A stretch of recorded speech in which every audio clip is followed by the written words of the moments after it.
Namo tassa bhagavato arahato sama sambuddhassa. Namo tassa bhagavato arahato sama sambuddhassa.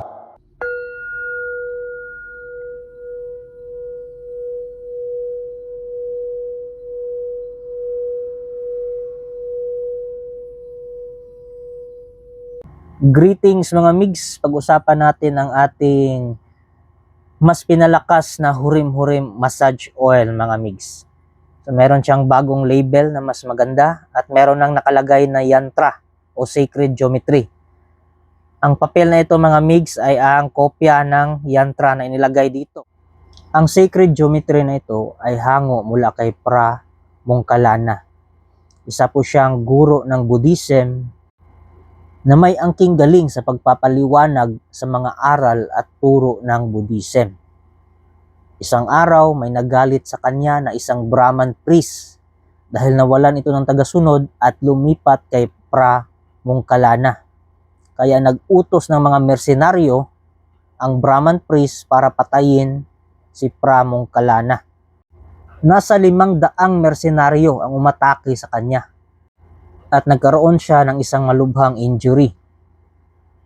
Ginamit niya ang mga kata o prayer hango sa sacred geometry na ito at yun ang naging dahilan na siya ay nakarecover mula sa injury at gumaling kinalaunan. Ito po yung kopya ng sacred geometry na gugupitin natin na ilalagay natin sa mga botelya. At syempre mga migs, idadaan natin to sa cleansing bago natin ilagay. Ang oil na ginamit natin ay galing pa sa ibang bansa, which is namantrahan na rin ng isang adyan. So yung mantra na ginamit ay yung dasal para doon sa sacred geometry na inilagay natin na papel. Ang oil mismo mga migs ay charged na siya ng dasal. Ginamit ko ang aking Payanaga Meatmore para sa paghalo ng langis at ng mentol. Nagmamantra po tayo ng mga healing prayers at saka pangbaklas ng mga black magic during sa paghahalo natin mga migs para mas malakas ang oil. Kung mapapansin nyo mga migs, ang ating hurim-hurim oil ay may mga herbal sa loob. So ito po ay ugat ng ginseng. So isa po yan sa mga healing na mga halaman na ginagamit sa panghihilot para po yung mga pilay o di kaya yung mga pasa ay mas madaling maghilom. At ito naman mga migs ay luya. So ang luya po ay pangontra po yan sa usog. So sa usog ng taong maitim yung dila, usog ng aswang, o ano pang mga evil eye na ibabato sa inyo. So ito po yung nagbabaklas. So ito naman pong ginseng ay panghealing po yan sa ating katawan, sa ating mga laman during sa paghihilot sa atin. So bawal po itong inumin mga migs. It's because intended lang po ang massage oil para lang po sa pagmasahe. So sa mga manghihilot po dyan, pwede nyo itong magamit sa mga pasyente ninyo. At hindi rin ito masyadong maanghang kaya pwede siya sa mga bata. Marami pong paggagamitan ng ating hurim-hurim oil. So tulad ng paghihilot sa mga taong may mga lamig sa katawan, muscle pain. Pwede siyang gawing inhaler kung kayo may mga sipon. At mas pinabago natin siya sa pamamagitan ng perfume oil na lavender. So hindi lang po basta-bastang pangpabango ating nilagay, kundi pangpabango na ginagamit sa mga perfume po, mga migs. Konting patak lang naman para hindi naman nakakasira sa ating katawan. Sa mga may kabag po at sumasakit yung tiyan dahil sa usog, mga bata pwede itong gamitin. So parang roll-on lang po ito, pahid na kaagad. Sa mga kinukulam, yung mga pinapalaki yung tiyan, so pwede itong magamit mga migs, pangontra at pangbaklas. Aside from that mga migs, available din ng ating hurim-hurim massage balm. So para po itong cream. So aside po sa pangmasahe, so pwede din itong gawin na pangpahid sa mga kagat ng insekto.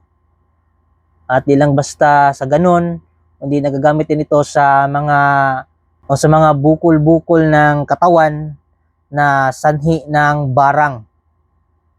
So, magkaparehong ingredients na ito mga migs, nilagyan lang ito ng cream para magagamit sa ibang pangangailangan tulad ng mga kagat ng insekto at pwede din itong panghilot, pamahid sa inyong mga kasukasuhan, sa noo, sa mga muscles ninyo na sumasakit o kumikirot. Doon nga po sa ating una na hurim-hurim oil, marami ng mga good feedbacks. So yung mga nagsusuka, sinasakitan ng tiyan, so pinahiran noon, so dumidighay sila. Pinapalabas yung masabang energy, tapos gumagaling po. So how much more po ito na mas malakas kasi meron na pong yantra. So dinasalan po yan, bago yan inilagay sa loob. Tapos yung oil po, dinasalan din po bago siya pinaghalo-halo sa kanyang mga ingredients. At meron din itong holy oil ng mga Buddhist. So ang tubig po ay may memory. So ang tubig po ay nagsisave o nagre-reserves ng mga dasal. So may kaunting holy oil po ito ng mga Buddhist. So isa din 'yon sa mga gumagamot ng mga spiritual na sakit, mga migs. Hindi na siya kailangang dasalan kasi yung oil po bago pinadala sa atin ay meron ng blessing ng isang adyan o isang Buddhist teacher. So meron siyang usal na mantrahan siya bago pinadala sa atin. Maliban po sa dasal, meron po siyang mga herbal sa loob na tumutulong sa pagpapagaling ng mga injury at nagbabaklas din ng mga masasamang enerhiya tulad ng usog. Napakarami pong pwedeng paggamitan sa ating hurim-hurim massage oil. Sa mga migs natin dyan na mga masahista, manghihilot, subukan nyo ito mga migs. Nare-relax po ang mga pasyente at mga kliyente nito. Aside sa mabango siya, ang lamig din sa katawan mga migs. Nakakatanggal talaga ng mga lamig-lamig sa katawan. At maganda din na panghagod, panghilot. So bagay na bagay po ito sa ating mga migs na mga healer sa pamamagitan ng panghihilot. Shoutout nga pala kay Sir Edwin. So isa yun sa mga manghihilot natin na healer. Taga Davao po yun. So I hope sir masubukan nyo ito.